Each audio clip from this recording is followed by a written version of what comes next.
It may seem like Apple is behind the competition a lot of the time. The company appeared to be slow to developments like widgets, bezel-less displays with camera notches and screens with high refresh rates. And with the iPhone 16 Pro, it appears to once again be late to the party, bringing generative AI features and a real button for the camera to its 2024 flagship. But if you will allow me to play therapist for a moment, I think it's not that Apple is slow, I think Apple is cautious, perhaps overly so. Caution on its own isn't a bad trait, in fact, it could be considered thoughtful rather than rushed to the cutting edge with its peers. Apple delivers, usually finding a slightly different approach that is often an improvement on what's out there. Just look at the Vision Pro headset or Apple Silicon, or even the iPod, the iPad, and the AirPods, which were far from the first of their kind when they launched. With the iPhone 16 Pro, the focus is on cameras and Apple Intelligence. The problem is Apple Intelligence isn't quite here yet. We can test some features in the developer beta that's currently available, but that's not necessarily the same as the experience the public will get when the update rolls out in October. It's not unprecedented for new iPhones to launch without some marquee features, sure, and thankfully there is still plenty that the iPhone 16 Pro brings. From camera control, the Fusion camera, and other video related updates to slightly bigger displays and iOS 18, the iPhone 16 Pro and Pro Max are intriguing successors, even absent the wanted intelligence features that are still to come.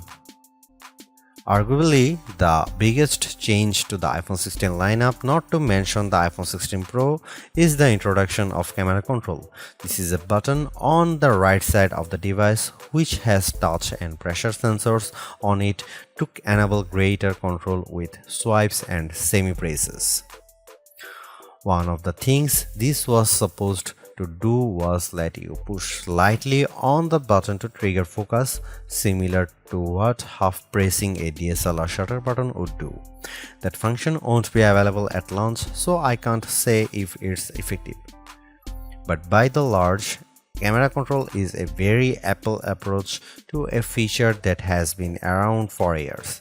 From phones by Sony and Nokia with dedicated shutter buttons to Android handsets with hardware-based double-click shortcut, the notion of quick access to your camera without having to fudge with the screen is a popular one.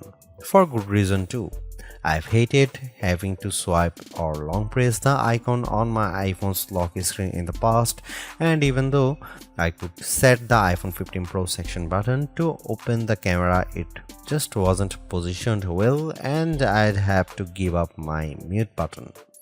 So, Apple isn't breaking new ground with its hardware shortcut for a frequently used app, but it does do a few things differently.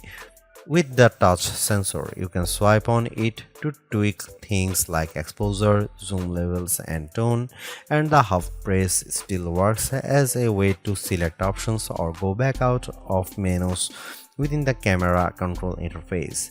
In theory, it's a nice way to make changes in the fly.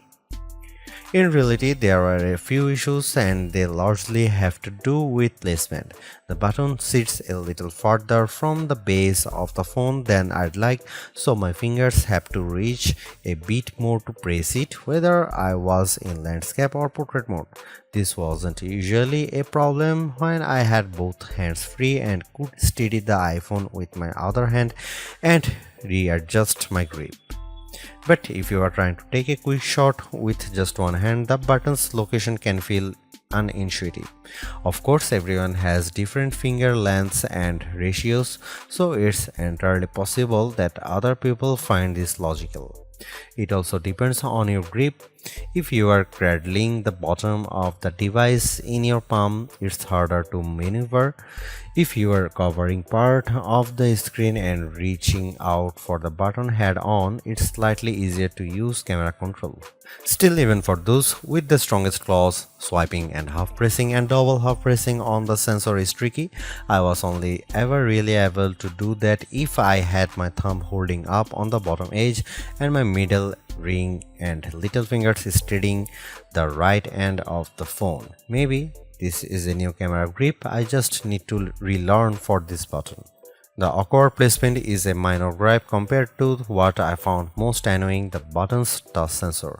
Not only was it difficult to swipe through different settings when holding the device with one hand, it also reacts to accidental touches and swipes. Sometimes the phone would slide down my palm and change the exposure or zoom level, completely ruining the vibe. I should point out that you can go into accessibility settings to either tweak or swipe sensitivity or turn it off altogether if it really bothers you. Honestly, if you are planning on making adjustments with camera control, it's best to have time, patience, and both hands free. In those situations, I had a lot of fun editing settings and watching them by reflected in the viewfinder in real time.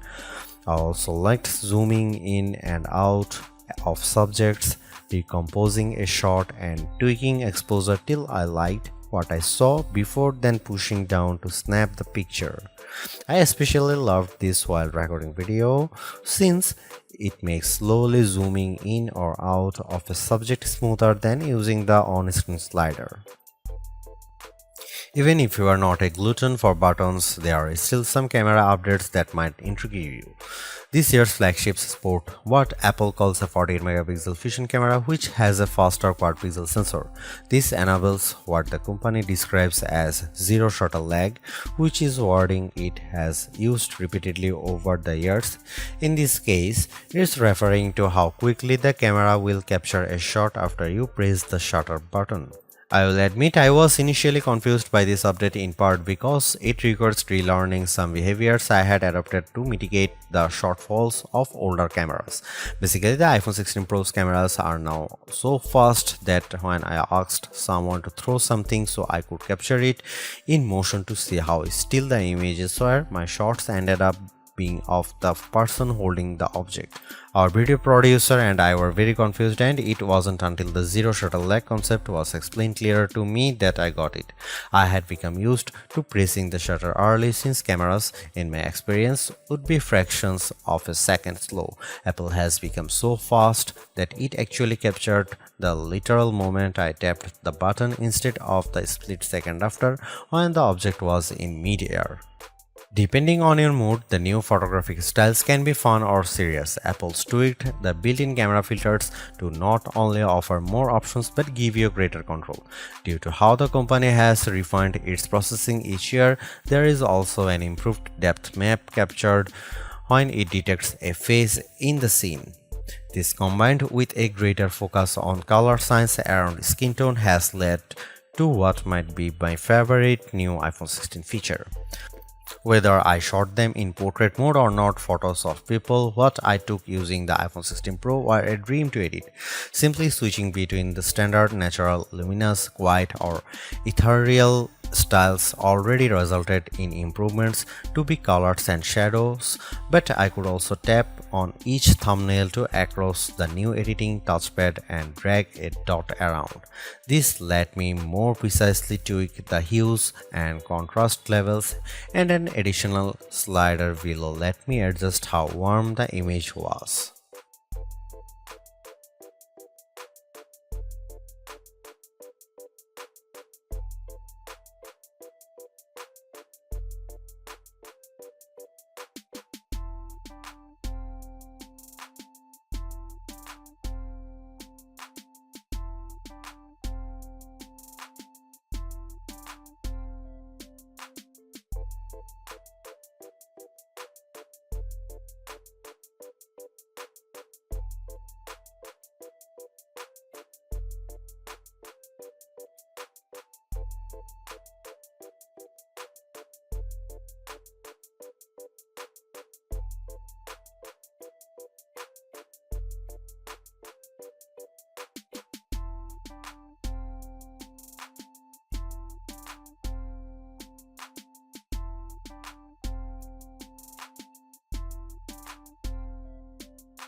It's been about 2 months since the public beta for iOS 18 was released, and it was nice to get a taste of upcoming features like the new customizable home pages, expanded tap-back reactions, and the redesigned Photos app. With the iPhone 16 launch, iOS 18 is basically ready for prime time with some caveats. This year, more than ever, it's hard to figure out what's coming to your iPhone and what isn't. With the release of Apple Intelligence slated for October, features like writing tools, cleanup for photos, and the redesigned Siri won't be ready till next month, and even then, your non-Pro iPhone 15 won't be compatible. Plus, some features that were teased at WWDC like Genmoji still haven't been added to the iOS 18.1 developer beta, which is where most Apple Intelligence features have been arriving as a preview for app makers. Within the iPhone 16 lineup too, there are things coming only to the Pro models like multi-layer recording in voice memos. It's confusing and can make choosing your iPhone a trickier decision, but for this review at least, the iPhone 16 Pro and Pro Max are getting everything. I cannot wait to try out multi-track recording in voice memos, and I hope Apple sees this yearning as a sign that it should bring this to more devices. It was nice to get time with iOS 18 even in the absence of Apple Intelligence. Honestly, I'm not even sure I'd like those features that much. In a similar way, Gemini AI was nice on Pixel 9 Pro series but didn't feel like must-haves. Some of the new iOS 18 touches I noticed immediately are the refreshed control center, which took some getting used to as I had to relearn how to swipe back to the home page since there are more pages to scroll through now. I especially enjoyed seeing the new little chat bubble appears on my voice recordings, indicating that a transcript had been generated for them, and though I haven't exchanged messages with Android toting friends yet, I'm glad to see RCS support is finally live this week. Though I was excited for the new custom routes tool in Maps, I struggle to actually create them. You can set your start and end points and have the app close the loop for you, or just tap landmarks or points on the map to get the route to basically connect the dots. Unfortunately, no matter how many times I tried to get the route to cut through a building where I knew a pedestrian walkway existed, Maps reinstated me at every turn, forcing the route to go through more established paths instead. It's not unreasonable, but certainly not the open world route creation feature I was envisioning. The best thing about iOS 18 and also some new features in the iPhone 16 lineup is the customizability. I do appreciate that if you don't like something, you can usually turn it off. With the new ability to place apps outside of a rigid grid, you can now lay your home screen out just the way you like. The redesigned Photos app lets you create and pin collections so you can more easily find the pictures most important to you. And again, I'm glad Apple is giving people the option to turn off camera control altogether or adjust its sensitivity. Apple's caution is sometimes warranted, especially at a time when mistrust of AI-generated content runs rampant. The company taking its time to get Apple Intelligence right is understandable, but its deliberation doesn't always lead to winners.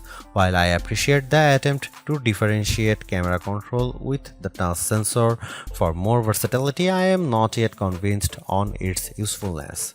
The good news is, and I cannot stress this enough, you have the option to tune it to your liking, and that's the theme I'm seeing in recent Apple features that hint at more thoughtfulness than usual. If you don't like something or if something isn't right for your needs, you can adjust or disable it. In iOS 18, you have greater control over your home screen's app layout and can pin custom collections for easier reach. In the Photos app, the action button introduced last year could have been a spectacular fail had Apple not let you still keep it as a mute switch. but it managed to give people more functionality while maintaining the status quo for those who are just as resistant to change. Change is scary, change is hard, but without change there is no progress. Apple's cautious approach is a tricky balancing act that's evident on the iPhone 16 Pro. Some new features like audio mix and custom routes in maps delivers mixed results, otherwise like photography styles are hits. Then there are the basic ingredients like good battery life and durable, attractive designs that Apple cannot neglect. The iPhone 16 Pro's subpar battery life holds it back from beating the competition, which is stiffer than ever this year, especially from Google. Luckily for Apple, most people who have iPhones are going to stick with iPhones. It's just easier. For those already sucked into the ecosystem, the iPhone 16 Pro are worth the upgrade from a model that's at least 2 years old. If you already have an iPhone 15 Pro, for the sake of our planet and your wallet, you might prefer to hold off on upgrading, especially since this year's devices aren't that much different.